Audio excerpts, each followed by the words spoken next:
My fiancé cheated at her bachelorette party, so I left her without saying a single word. Hey Reddit. Never imagined I'd be posting something like this, but I just need to get this off my chest. Let me give you some background before I dig into the real drama. Mia and I, both 30, met when we were 24. We were both at a mutual friend's birthday party. I remember seeing her across the room, laughing at something someone said, and thinking she was the most beautiful woman I'd ever seen. She had this infectious energy, the kind that made you want to be around her. By the end of the night, we were sitting on the patio, talking about everything. Music, movies, travel, dreams. I was hooked. We started dating a few weeks later and moved in together after a year. Things were great, or at least I thought they were. Sure, Mia liked to party more than I did, but it was never anything extreme, or so I believed. I figured we balanced each other out. I was the grounded one, and she brought the fun. When I proposed last year, I was sure I'd found my forever person. She cried when I asked her, and her answer was an immediate yes. We spent months planning the wedding together, picking out venues, tasting cakes, and arguing about whether to do an open bar. I thought we were building a life together, but apparently I was wrong. The drama started with a package. A damn package, of all things. I wasn't even supposed to be home at that time. My shift ended early, and I figured I'd surprise Mia by coming home and cooking dinner. When I got to the apartment, I saw a small gift bag sitting at the door. It had a glittery tag on it that read, "To the wildest bride-to-be. You deserved every second of it. Love, Tasha." At first, I didn't think much of it. Tasha was Mia's best friend, practically glued to her side since college. I always thought she was a bit over the top. Loud, dramatic, and the kind of person who thrived on chaos, but I tolerated her for Mia's sake. They were the fun duo, or at least that's how Mia always described them. Still, something about that note gave me a weird feeling. I brought the bag inside and set it on the kitchen counter, staring at it for a good 5 minutes. My brain kept going back and forth. It's probably nothing, but why does it feel weird? I decided to open it. I told myself it wasn't snooping, it was just curiosity. Besides, it was addressed to Mia, but left out in the open like that, basically an invitation, right? Inside, there were the typical bachelorette party things. A cheap plastic tiara, a bride's last ride sash, and some glittery confetti that spilled everywhere. But then, at the bottom of the bag, there was a pair of men's boxers. Used. Not freshly laundered. My stomach turned, but I tried to rationalize it. Maybe it's a gag gift? Some kind of stupid joke? Then I saw the flash drive. I don't even know what possessed me to check what was on it. I guess I was already uneasy from the boxers, and something about the way the bag screamed, "Wild Night," wasn't sitting right with me. I plugged it into my laptop and opened the only file on it. The video started off innocently enough. Mia and her friends were sitting in a booth at some club, laughing and cheering. The camera wobbled as it zoomed in on Mia, wearing the tiara and sash. She looked gorgeous, as always, but there was something off about her energy. She wasn't just celebrating, she was on another level, like she didn't have a care in the world. The next clip was where things started to go downhill. Mia was on a stage at what was clearly a strip club, grinding on a male stripper while her friends hooped and hollered. At first I thought, okay, it's a bachelorette party, not great, but not the end of the world. But then the camera followed her as she pulled the stripper off stage, giggling and leading him toward a private room. I paused the video, my heart racing. I told myself not to overreact. Maybe it was just for show, right? Maybe she went in there, had a laugh, and walked out. But I knew better. Deep down, I already knew. The next clip removed all doubt. It showed Mia sitting in a lounge area, surrounded by 3 guys. They were laughing, drinking, and flirting. But it didn't stop there. One of them leaned in and kissed her. And she didn't just let him. She kissed him back. Then another guy joined in. By the end of the video, she was leading all 3 of them into what looked like a hotel room. Tasha's voice in the background made it worse. She was laughing and narrating the whole thing. "Mia, you're a legend. Bride of the year." I sat there staring at the screen, feeling like my chest had been ripped open. This wasn't the woman I'd spent the last 6 years of my life with. This wasn't the Mia who used to fall asleep on my chest while we watched stupid rom-coms. This wasn't the Mia who talked about how excited she was to start a family with me. Mia came home that evening like nothing had happened. She kissed me on the cheek, asked about my day, and went on about how Tasha had the best ideas for wedding decorations. I just nodded and smiled, pretending everything was fine. But inside, I was done. I couldn't even look at her without seeing that video in my head. I felt like an idiot for not seeing it sooner. Had there been signs? Did I miss them? Or was this the first time? I didn't know, and honestly, I didn't care. The woman I thought I was marrying didn't exist anymore. That night, I didn't sleep. I lay awake staring at the ceiling, replaying the video over and over in my mind. Every laugh, every kiss, every touch felt like a dagger. I wanted to confront her, to yell, to demand answers, but I knew it wouldn't change anything. The next morning, Mia got up early to get ready for work. She kissed me on the forehead before leaving and said, "I can't wait to see you tonight, babe." I smiled and said, "Me too." The second Mia left for work, I started moving. I didn't even sit down to have coffee or think about what I was doing. I just grabbed my duffel bag from the closet and started packing. Clothes, toiletries, my laptop, chargers, whatever I could fit without making a mess. I wasn't planning to come back, so I didn't waste time trying to decide what to take or leave. I knew the furniture wasn't worth the hassle, and I didn't care about most of the shared stuff anyway. Let her keep the couch, the TV, the kitchen gadgets. She could have it all. I just wanted out. As I was packing, I realized I'd never done anything like this before. I've always been the guy who plans everything to the last detail, vacations, work schedules, even lazy Sundays. But here I was, stuffing random things into a bag with no clear plan other than get out of this. I grabbed my phone and started Googling places to stay. I didn't want to go to a regular hotel. It felt too cold, too close to reality. I needed somewhere I could think, breathe, and figure out my next move. That's when I found a small resort about 2 hours outside the city. It wasn't fancy, but it looked quiet, and they had last-minute availability. Perfect. I called and booked a room for a week, paid up front, and didn't even care about the price. It felt like a small price to pay for some peace of mind. Before I left, I grabbed a folder from my desk where I kept all the wedding contracts. I had no intention of paying for a wedding that wasn't going to happen. The venue was first on my list, so I called them as I walked out the door. "Hi, this is Ryan," I said, trying to sound normal. "I need to cancel a reservation for a wedding." The woman on the other end sounded surprised. "Oh, I'm sorry to hear that. Can I ask why?" I wasn't about to spill my personal drama to a stranger, so I just said, "Change of plans. Life happens, you know." She went on about cancellation fees, how they'd keep 20% of the deposit, blah, blah. I didn't care. "That's fine," I said. "Just cancel it." With that done, I got in my car and started driving. I didn't even look back at the apartment. The drive to the resort felt surreal. It was like I was on autopilot, just following the GPS while my mind replayed everything I'd seen on that flash drive. Was it just the party, or had she been hiding this side of herself the whole time we were together? I stopped at a gas station halfway there to grab some snacks and water. While I was paying, my phone started buzzing in my pocket. I didn't even have to look to know it was Mia. I ignored it, but the buzzing didn't stop. Text after text, call after call. She must have gotten home and realized I was gone. I couldn't bring myself to read the messages yet. I wasn't ready for the excuses, the fake tears, or the "it wasn't what it looked like" speech. I just turned my phone on silent and kept driving. The place was small but perfect. A king-size bed, a little kitchenette, a fireplace, and a deck overlooking the lake. It felt like a world away from everything I'd left behind. I dumped my bags in the corner, sat on the edge of the bed, and finally let out a long, shaky breath. For the first time all day, I felt the weight of what had just happened. This wasn't just a fight or a breakup. I'd left behind my fiancé, my home, and the life I thought I was building. I spent the rest of the day unpacking, but it felt weird to see my stuff in this unfamiliar space. I kept expecting Mia to call out from the other room or ask me what I wanted for dinner. Every little sound made me jump like she was going to walk in at any moment. When I finally sat down to eat a sandwich I'd made from the snacks I brought, I checked my phone. There were over 20 missed calls from Mia, plus a flood of texts. They started out casual. "Hey babe, where are you? Did you go somewhere without telling me? Let me know when you're coming back." Then they got panicked. "Ryan, this isn't funny. Where are you? Are you okay? Why is your stuff gone? What's going on?" And finally, desperate, "Please call me. I don't understand what's happening. Please." I didn't respond. Instead, I called my parents. My parents are the kind of people who don't pry unless they absolutely have to. When I told them I'd left Mia and the wedding was off, my mom just said, "Okay, sweetie, do you want to tell us what happened?" I kept it vague. "She wasn't who I thought she was," I said. My dad chimed in. "Good for you, son. Better to find out now than later." They didn't press me for details, which I appreciated. I told them I was staying at a resort for a bit to clear my head, and they said they'd support me no matter what. That first night at the cabin was strange. I kept expecting Mia to barge in, demand answers, or somehow convince me to come back. I thought about how much time and effort I'd put into our relationship, planning dates, saving for the wedding, compromising on things like her obsession with Tasha. And for what? For her to throw it all away in one night of partying. By the time I went to bed, I'd made up my mind. I wasn't going back. Not for her tears, her apologies, or her promises. This was the end, and I was okay with that. One thing kept bothering me. Tasha. She wasn't just some innocent bystander in all this. If anything, she was the ringleader. That video wasn't just a candid recording of the night. It felt like a trophy, something she was proud to show off. And that damn note on the package. "You deserved every second of it." It was practically a confession. Tasha always rubbed me the wrong way. When Mia and I started dating, Tasha was one of the first people I met in her circle. She was loud, constantly making sarcastic jokes, and always had to be the center of attention. Mia thought she was hilarious and fun, but I thought she was obnoxious. Over the years, I learned to tolerate her because she and Mia were so close, but I never trusted her. Looking back, there were red flags. Tasha would constantly push Mia to go out, even when we had plans. There were times when Mia came home drunk at 2 a.m., with Tasha giggling in the background, shouting, "Sorry for stealing your girl, Ryan." I used to laugh it off, but now it didn't feel so funny. At the resort, I decided to confront her. Not Mia, not yet.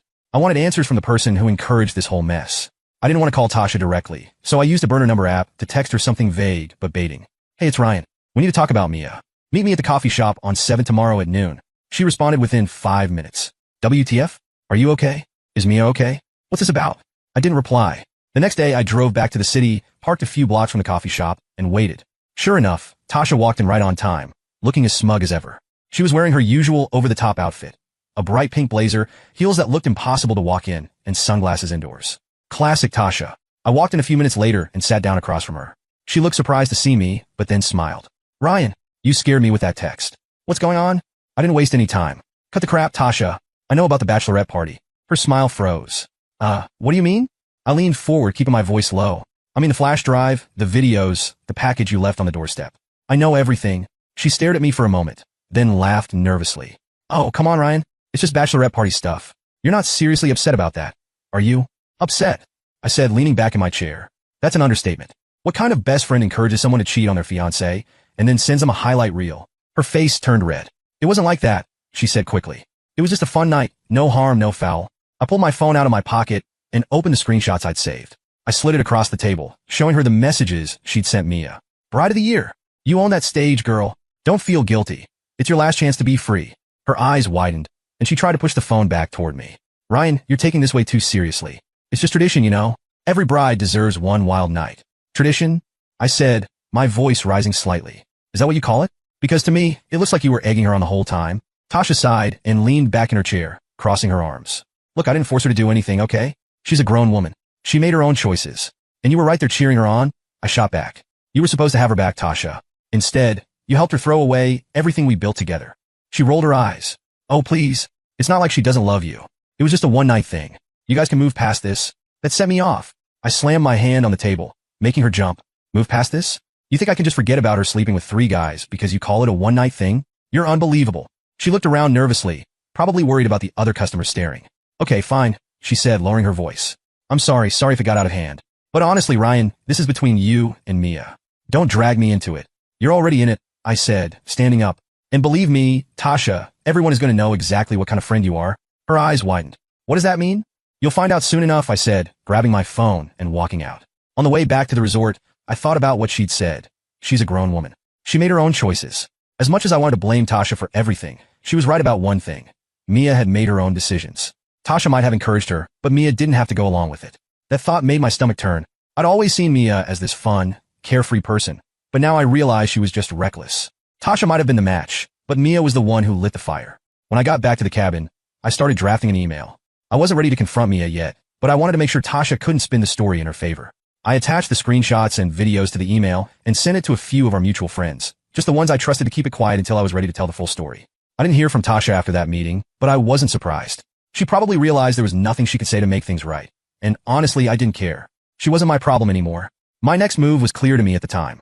Reach out to Mia's parents and expose everything. To get things clear for you, Mia's family always had this old-school, conservative vibe that made me feel like I was constantly being judged.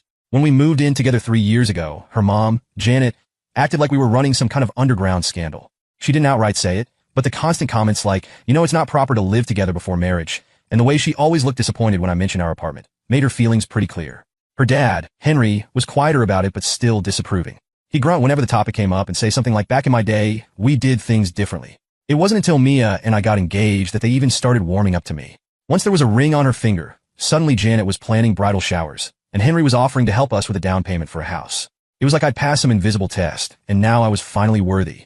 But after everything that happened, I couldn't keep the truth to myself. Mia had betrayed me, and now it was her turn to face the music, especially with her parents, who had been so smug about how perfect and proper she was.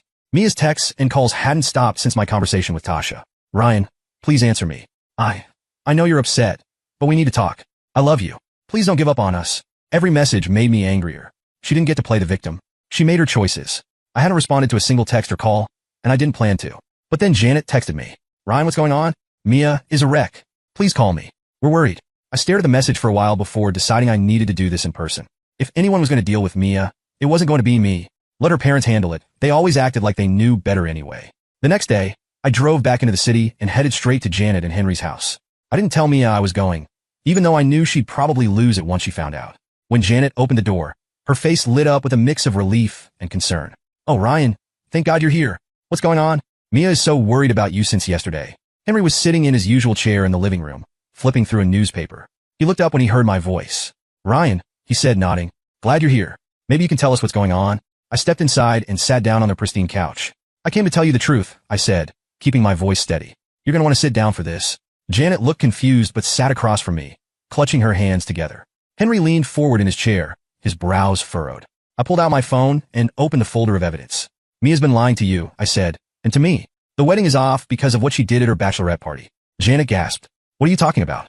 What could she have possibly done that's so bad? I handed her my phone. Watch this. She hesitated, looking between me and the screen. Then she hit play.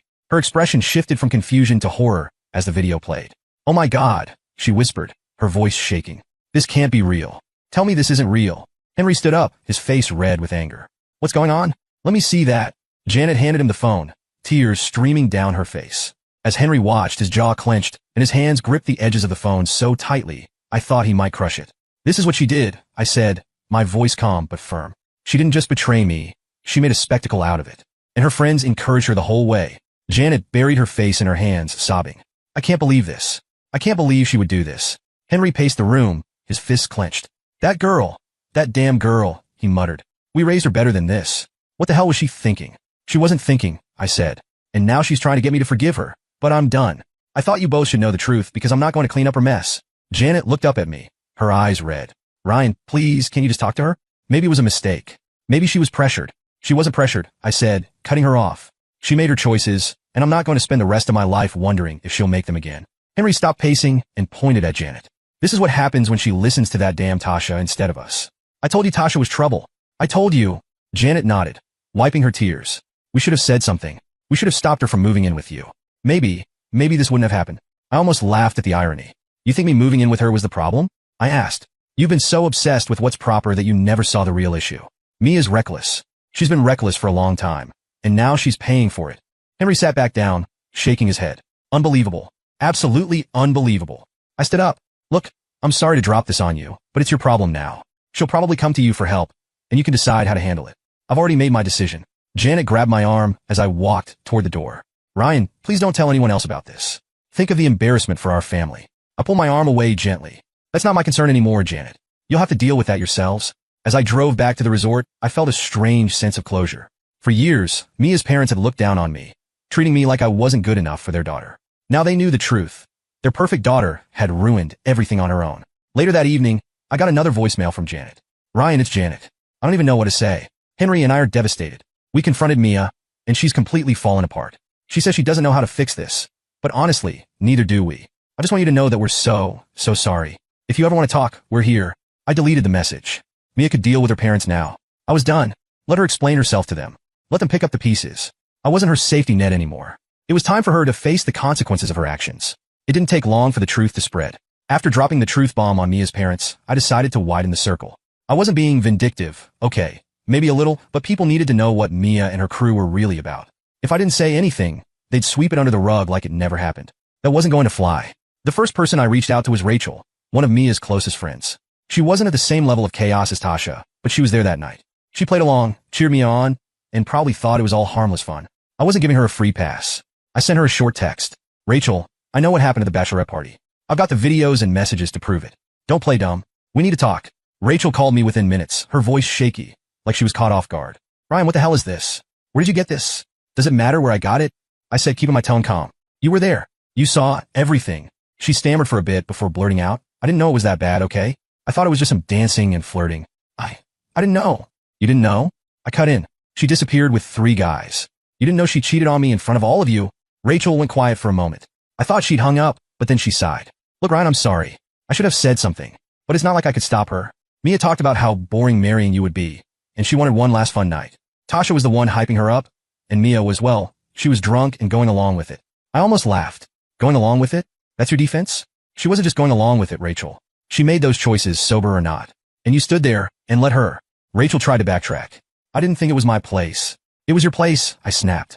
You're her friend. A real friend would have stopped her. She didn't have much to say after that. By the end of the call, she apologized again and swore she'd talk to Mia. I wasn't holding my breath. The next domino to fall was Tasha. I didn't have to do much there because, by now, Mia's parents were in full damage control mode. Janet and Henry must have laid into Mia after I left their house, because the next day, Mia called me over 20 times. I didn't answer a single one. Then Tasha texted me, and her tone was anything but friendly. Ryan, what the hell are you telling people? Mia is a mess, and now everyone's acting weird with me. You need to stop this. I couldn't help but smirk when I read that. Tasha was finally feeling the heat. I didn't even bother responding. Let her squirm. But the best part came when Rachel spilled the beans to the rest of their friend group. Rachel might have been complicit in Mia's behavior, but she wasn't about to go down with the ship. She started distancing herself from both Mia and Tasha, telling anyone who'd listened that she didn't know the full extent of what happened, and that she never would have supported it if she had. By the end of the week, the story was everywhere. Mia had gone from being the fun bride-to-be to the pariah of her own social circle. One of the mutual friends in their group, Chloe, reached out to me. We weren't particularly close, but she'd always been polite and respectful whenever we hung out in group settings. Her message caught me off guard. "Hey Ryan, I just wanted to say I'm sorry for everything you're going through. I had no idea Mia was capable of something like that. If there's anything you need, let me know." Meanwhile, Mia was still trying to get in touch with me. The texts had slowed down, but they hadn't stopped entirely. "Ryan, I know you're mad, but we need to talk. Please. I'll do anything to fix this. Just tell me what to do." It was almost pathetic. She wasn't apologizing because she felt bad about what she did. She was apologizing because her life was falling apart. Then Tasha and Mia finally had their falling out. It started as a quiet disagreement, but quickly escalated into a full-blown argument. Tasha, fed up with being blamed for everything, told Mia, "Don't act like I made you do anything. You were all in. Stop playing the victim." Chloe heard about the fight and texted me. Tasha and Mia aren't speaking anymore. Tasha's telling everyone Mia used her as a scapegoat. It's a mess. I couldn't help but feel a bit of satisfaction. For years, Tasha had acted like she was untouchable, manipulating people and causing drama. The last I heard from Janet, Mia was completely falling apart and struggling to get her life together. At first, I thought it was just emotional fallout, crying, begging, the usual. But as the days passed, I started hearing bits and pieces from mutual acquaintances about how bad things had really gotten for her. Apparently, Mia's parents, Janet and Henry, had reached their breaking point after our conversation. I knew they were angry, but I didn't expect them to go as far as they did. From what I heard, Janet tried to talk some sense into Mia after I exposed everything. Mia's response? She blamed me. She said I overreacted, that I should have been more understanding, and that it wasn't fair for me to ruin her life over one mistake. That didn't sit well with Janet and Henry. They'd always been about appearances, and having their daughter's dirty laundry aired out to their friends and extended family was their worst nightmare. When they realized Mia wasn't taking responsibility for anything, they kicked her out of the house. It wasn't just a threat either. They packed up her stuff, left it on the porch, and told her not to come back until she figured out how to take accountability for her actions. Knowing Janet, she probably threw in something like, "You're an embarrassment to this family." Mia tried to stay with Tasha, but that didn't go well either. After their blowout fight, Tasha wasn't exactly eager to let her crash on the couch. Tasha made it clear she didn't want to be involved in the mess anymore, and letting Mia stay with her would only make things worse. Chloe told me Mia had reached out to a few other friends, but most of them had already distanced themselves. Rachel ignored her calls, and the others didn't want to risk being caught in the crossfire. By the end of the week, Mia was basically couch surfing wherever she could find a temporary place to stay. The financial fallout hit her even harder. Mia had a cushy office job at a company her dad had helped her get into. Henry pulled some strings to get her in the door, and she'd been coasting ever since. But after her parents kicked her out, Henry made it clear he wasn't going to protect her anymore. From what I heard, Mia's manager wasn't thrilled with her work ethic to begin with. She'd already been warned about showing up late and slacking off on projects. Once her personal drama started leaking into the workplace, thanks to whispers from mutual acquaintances, the company decided she wasn't worth the trouble. She was let go under the guise of downsizing. I'll admit, when Chloe told me about Mia losing her job, I felt a little vindicated. Not because I wanted her to suffer, but because it was another example of her actions catching up with her. For years, she'd coasted through life relying on other people to clean up her messes. Now she had no safety net. I heard through the grapevine that Mia tried to reach out to Janet and Henry again after losing her job. She showed up at their house crying and begging to come back, saying she didn't have anywhere else to go. But they didn't cave. By this point, Mia was completely out of options. She didn't have a job, a place to stay, or any friends willing to help her. The texts and calls from her were getting more desperate. "Ryan, please talk to me. I have no one else. I'm sorry for everything. I lost my job, my home, everything. I know I messed up. Please give me another chance. I'll do anything to fix this. Just tell me what you want." I didn't respond to any of them. I wasn't about to let her guilt me into giving her another chance. She'd made her choices, and now she was living with the consequences. One of our mutual friends, Eric, gave me an update about a week later. Apparently, Mia had reached out to him, hoping he'd let her stay with him for a while. Eric, being the no-nonsense guy he is, shut her down immediately. "She's in a bad way, man," he told me. She was crying on the phone, saying she didn't know what to do. But I told her straight up, "This isn't my problem." Eric wasn't being heartless. He just wasn't about to let her manipulate him the way she tried to manipulate me. Eventually, Chloe told me Mia ended up renting a room in a rundown apartment on the other side of town. She used the last of her savings to pay for the first month's rent, but beyond that, she was scrambling to make ends meet. She picked up a part-time gig at a coffee shop, but it wasn't enough to cover her expenses. "She's barely hanging on," Chloe said. "I don't think she's ever been this low."